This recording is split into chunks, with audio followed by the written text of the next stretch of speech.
Good evening, meteorologist James Lomov here with Dynamic Weather Agency LLC, and in today's video we're going to be talking about this next powerful storm system that's going to be moving its way into parts of the northern plains and the upper Mississippi Valley, bringing snow and even some high winds along with some severe weather down into the central and southern plains. Now, before we can continue with today's video, I do want to talk about some things that happened over the last 24 hours. Now, in yesterday's video we were talking about some of these wind advisories and wind warnings that we were seeing in effect yesterday across parts of Oregon, Washington, and along the California coast from about Eureka down to about San Jose. And again, we had those wind warnings in effect across portions of Oregon yesterday, where 25 to 35 mile an hour winds with up to about 50 to even 70 mile an hour wind gusts were possible. And I just want to show you again here. Here's that NWS forecast that they were going for the maximum wind gusts within 24 hours. You can see near Bend about 50 mile an hour wind gusts, and then just to the north and east and even to the south and east of Bend, you can see some of those dark gold colors there. As we take a look at our color scale down there, those are for 60 mile an hour plus winds. I just want to show you here basically what happened, and take a look along the coast area, some of those really strong winds right there along the coast. And this is some of the storm reports from yesterday. You can see 68 mile an hour wind gusts, 69 mile an hour wind gusts near Eureka, and then here in Oregon to the eastern portions of the state, you can see some of these 70 and even 60 to 65 mile an hour wind gusts that occurred yesterday. And that was again due to this rapid intensification of this area of low pressure right off the coast of British Columbia. We saw that rapid development of this bomb cyclone, or what we call explosive cyclogenesis, where this low pressure center undergone some rapid development, dropping its pressure 24 millibars or more within a 24-hour period. And that was causing a very tight pressure and contour gradient, allowing for some of those strong winds aloft to mix on down to the surface. Now, taking a look at some of the weather we have going on today. Now, our winter weather outlooks. Now, we do have some winter storm warnings and some winter weather advisories currently in effect, mostly for parts of the northwest, as we take a look at parts of Washington and even into parts of Montana and the extreme northwestern portion of Wyoming.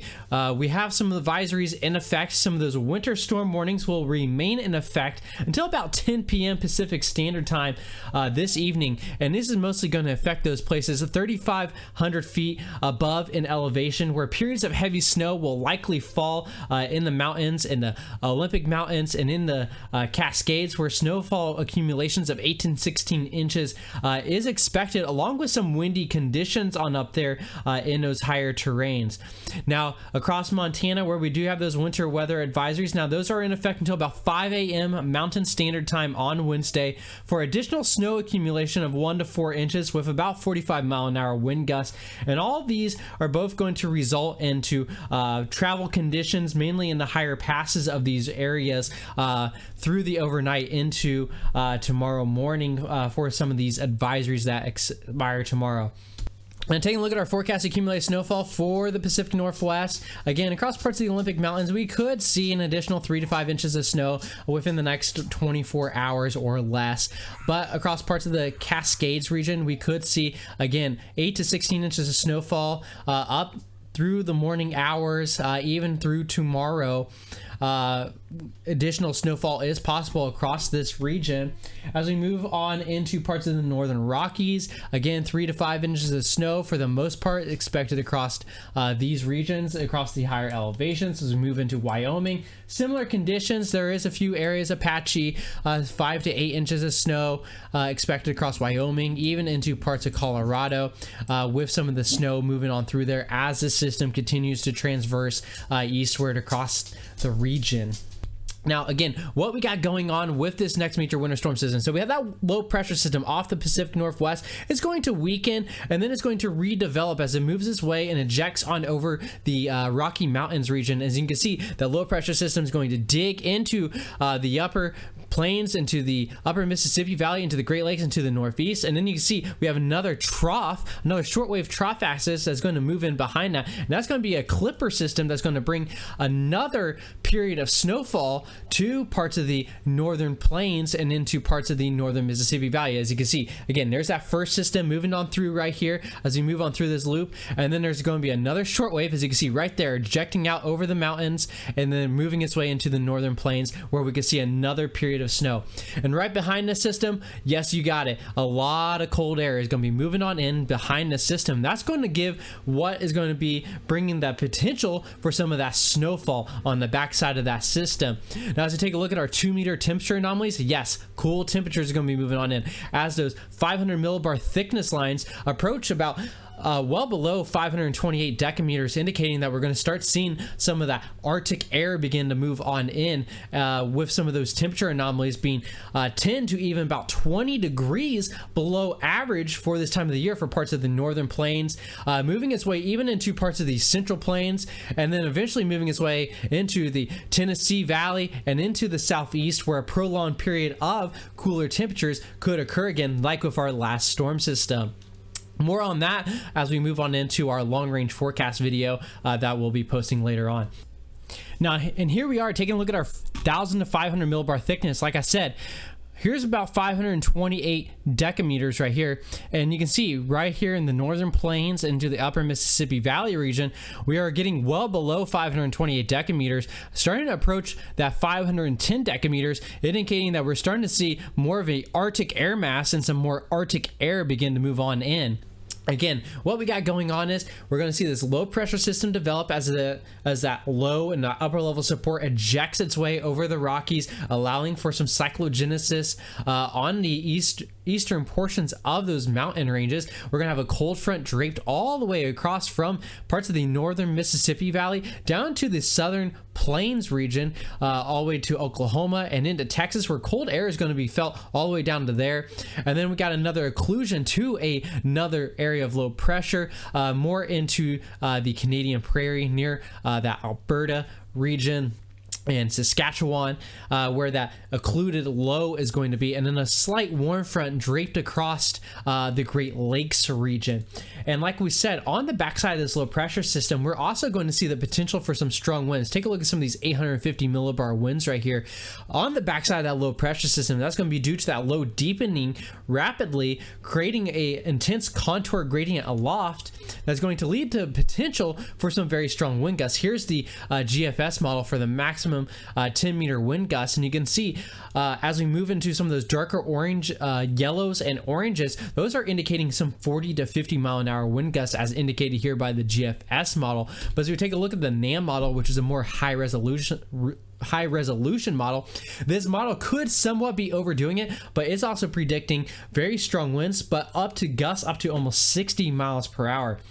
And with these strong winds, there's also going to be snow occurring with this. And during this time period, we will have to look out for the potential for some blizzard-like conditions. Now, I don't think we'll actually meet blizzard criteria because with blizzard criteria, you must have 35 mile per hour winds or greater with blowing or drifting snow, either falling or snow already on the ground being able to blow and drift, reducing that visibility to less than a quarter of a mile for up to 3 hours. Now, I don't think we'll meet that timing criteria right there. I do think there'll be periods where we'll have those strong winds and those reduced visibilities, but I don't think it's going to last for that 3-hour time period for us to have blizzard conditions, but there will be blizzard-like conditions for some time periods. Again, why could we see some of these winds? Well, as that low pressure system deepens, we're going to see a very tight pressure gradient. Now, this is taking a look at the surface, so this is pressure at the surface, and you can see all those lines moving through parts of the northern plains right there. Those are what we call isobars. Those are lines of equal pressure, and winds are driven by intense pressure changes, and where you have strong pressure changes over a very short distance, you have very strong winds. As we take a look, our surface winds are anywhere from 25 to 35 knots, and then those gusts are going to be up to 40 to even about 60 knots in some of these regions. As we take a look at one of our forecast soundings over here, I just want to show you, as we take a look at the winds on the right hand side, you can see those winds are in phase, meaning that they're coming from the same direction within the atmosphere. And this is going to be This is going to be helpful, especially with those steep low-level lapse rates right here. That's going to allow for a lot of turbulent mixing in the atmosphere to allow those cooler air aloft and those stronger winds aloft to mix on down to the surface, creating those strong wind gusts. As you can see, some of those bars right there with those flags, those are indicating 50-knot winds, which are about 58 miles per hour. And then there's just right above that, right above 850 millibars, near 700 millibars, there's about 55 knots there. So those are some very strong, intense winds that could be mixing its way on down to the surface. Now, before I could continue with our winter weather, and before we take a look at some of the snowfall totals, I do encourage you guys to hit that like button down below, subscribe to our channel. It does help out that YouTube algorithm, allowing more people to be able to find my channel and these videos, allowing me to do my part as a Weather Ready Nation ambassador to promote a Weather Ready Nation by helping get out this weather information to the public. Not only that, if you head on down to that description section, there is the links to our social media and our website, dynamicweatheragency.com, and a link to our Patreon page if you love to help support this channel. Now, before I could continue with winter weather, we do have to talk about severe weather, because with this low pressure system, it is going to draw up some moisture and instability. Now, as we take a look at our day 2 convective outlook, now this is for tomorrow. There is a marginal risk, so this is a level 1 out of 5 on our severe weather scale for severe storms tomorrow, mainly for portions of southeastern Kansas, central and eastern Oklahoma, and parts of northern Texas tomorrow. And all hazards are going to be possible, as denoted by the Storm Prediction Center. There is a slight probability for damaging winds, hail, and tornadoes tomorrow. And again, with this low pressure system, we do have a high off to the east. And this with that low pressure system is going to draw up a lot of moisture through the southern plains into the central plains. As we take a look at our loop here, you can see those dew points reaching into the 60s tomorrow, just ahead of that cold front, as you see that cold front pushing on through later on into this loop. And with that moisture moving on into the region from the southern plains into the central plains, that's also going to bring a narrow corridor of instability into the region, allowing for some energy for some of these thunderstorms. As we take a look at our forecast sounding, again, you can see temperatures are not going to be relatively high. You know, they're going to be in about the mid 60s, with dew points reaching into about the low 60s. As we take a look at our shear values, we do have favorable shear for some supercell and organized thunderstorm development, but our CAPE values are going to be relatively low, typically less than 1,500 joules per kilogram, just on the border of about 1,000 joules per kilogram. So relatively weak instability. Most of these storms are going to be what we call a high shear, low CAPE environment, which is most likely going to be leading to these linear, quasi-linear convective systems. And we'll take a look at that as we take a look at our forecast loop.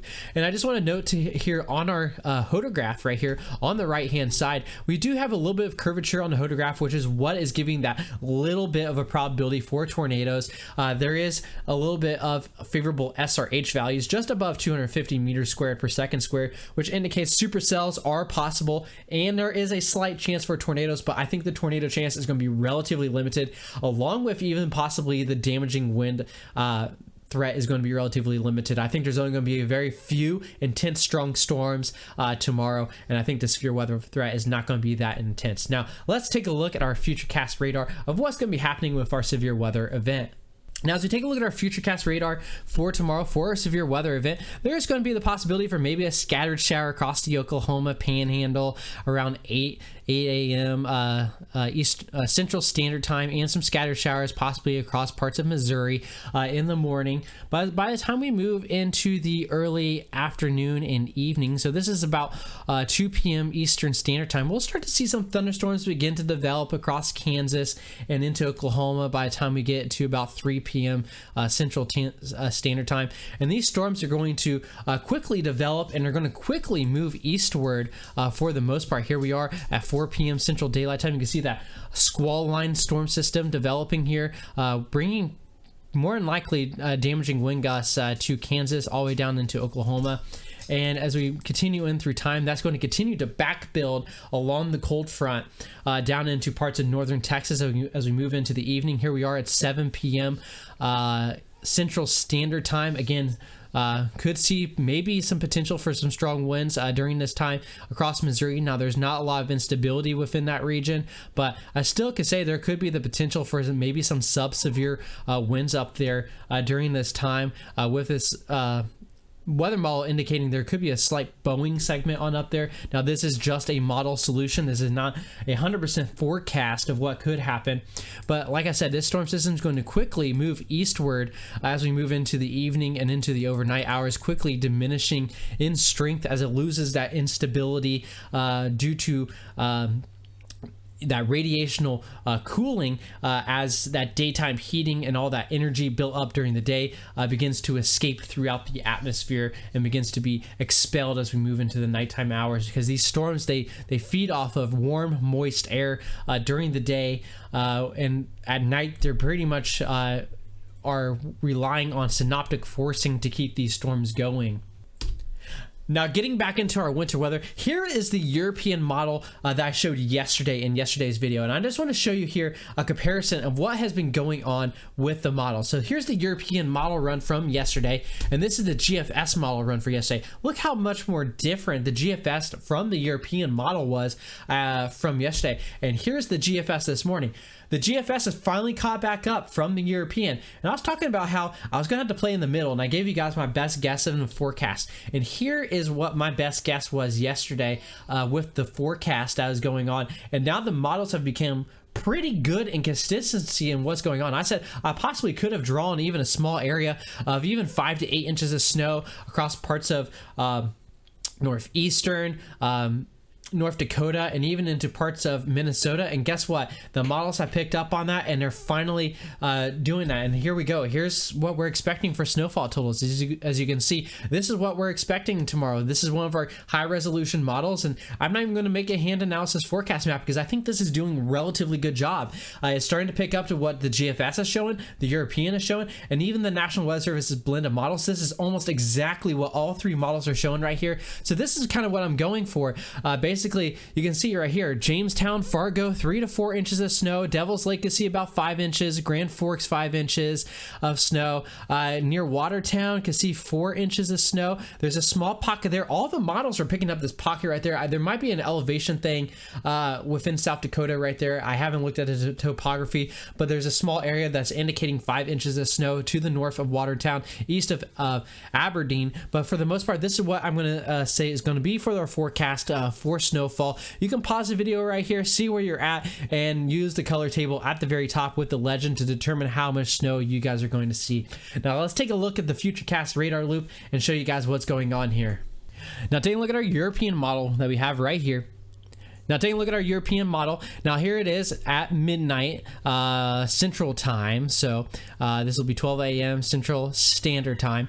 As you can see right here, we're still going to see those snow conditions still occurring across parts of the Cascades, the Olympic Mountains region, along with some of those rain showers across some of those lower elevations below 3,500 feet. We'll still see some significant rain showers across there, and then some scattered snow showers and some rain across parts of the Rockies, all the way from Montana, Idaho, into Wyoming and Colorado. Now, as we move into about noon tomorrow, we'll see that low pressure system begin to develop in the Canadian Prairie with that cold front draped southward, bringing some rain showers to parts of the northern plains, into the central plains. By the time we move into about 6 o'clock, you can see that cold front now relatively defined relatively well, with severe weather occurring across parts of Kansas to Oklahoma and North Texas, and possibly some isolated strong winds, sub-severe winds in parts of Missouri, with this squall line that's going to be moving on through. By the time we move into the overnight and into Thursday, we'll start to see some of that snow begin to wrap around the backside of that low pressure system. Rain continuing to push eastward with that low, eventually moving its way into the southeast, to the Tennessee Valley, into parts of the Appalachian Mountain region, and into the Ohio Valley, and up into the Great Lakes. But as we move into Thursday, as you can see, Thursday evening, that snow wrapping around the backside of this low pressure system, continuing to deepen at this time too.